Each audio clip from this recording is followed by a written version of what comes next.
manner in which the Modi government has brought in this completely anti-poor, anti-people, anti-farmer, anti-rural poor bill, the VBGRG bill, and has done away with the Manrega, with the Mahatma Gandhi National Rural Employment Guarantee Act. This is an insult to India's poor.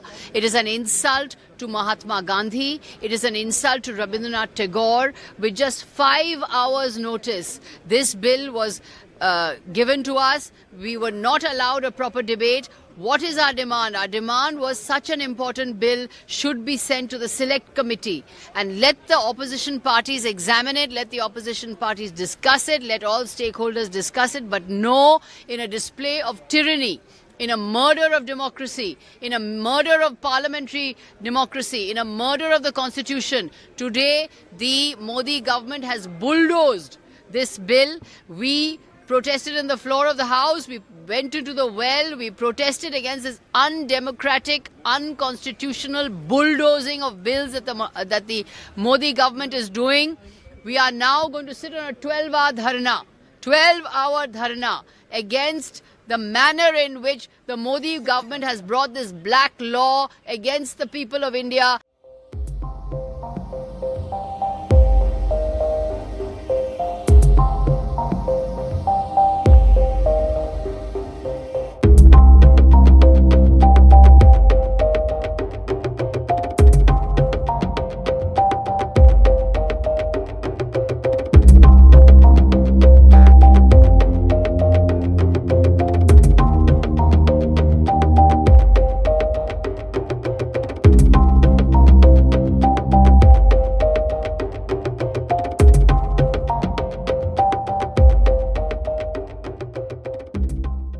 आज इस देश के मजदूरों के लिए शायद आजाद हिंदुस्तान के इतिहास में सबसे दुखद दिन है।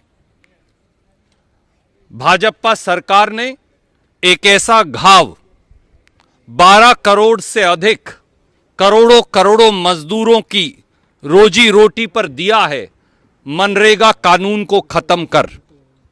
वो मनरेगा जिससे गरीब को रोजगार की गारंटी का अधिकार था, कभी भी कहीं भी किसी भी प्रांत, किसी भी राज्य, किसी भी गांव में।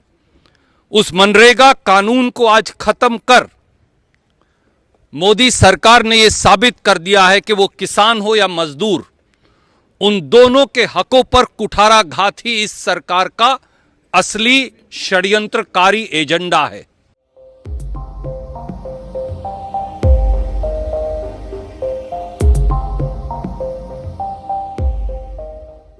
ये अहंकार का द्योतक है। हमारी मांग बहुत न्यूनतम थी, सिलेक्ट कमेटी, स्टैंडिंग कमेटी, किसी कमेटी में रेफर करिए। ये कोई बहुत बड़ी मांग नहीं है। इसको सबसे कम रेफरेंसेस इस सरकार ने 10 वर्षों में की है। उसी श्रृंखला में ये एक और बिल है जिसको अहंकार के कारण, जिद के कारण इन्होंने नहीं किया। It was benefiting them a lot. Now the government is totally changing it to something else, shouldering more burden on the state government. Earlier it was centrally sponsored scheme. Now they give 40% responsibility to the states, as well as reducing the salary also. Last year and this year the budget allocation for Manrega has come down. So totally they are cheating above everything. It was in the name of Mahatma Gandhi. How they shifted the statue of Mahatma Gandhi and Dr. Anil Ambedkar to the backside of the parliament, where people cannot see. Likewise, they have removed Mahatma Gandhi's name himself. ये निश्चित रूप से दुर्भाग्यपूर्ण है। जिस तरह का आचरण और व्यवहार लोकसभा में किया, वो निंदनीय भी था, दुर्भाग्यपूर्ण भी था, और ठीक वैसा ही व्यवहार और आचरण विपक्ष के सांसदों ने, जबकि उनकी पूरी बात को जितना उन्होंने समय तय किया था उससे भी अधिक समय तक धैर्यपूर्वक सरकार के पक्ष ने सुना, लेकिन विपक्ष ने सुनने के बजाय वहां दुर्भाग्यपूर्ण वातावरण बनाने की कोशिश की, दुर्भावना पैदा करने का प्रयास किया। मैं ये मानता हूं कि लोकतंत्र में इस तरह के आचरण और व्यवहार की न तो अपेक्षा है, न गुंजाइश है और न ही कोई उसको लेकर के स्वीकार्यता हो सकती है।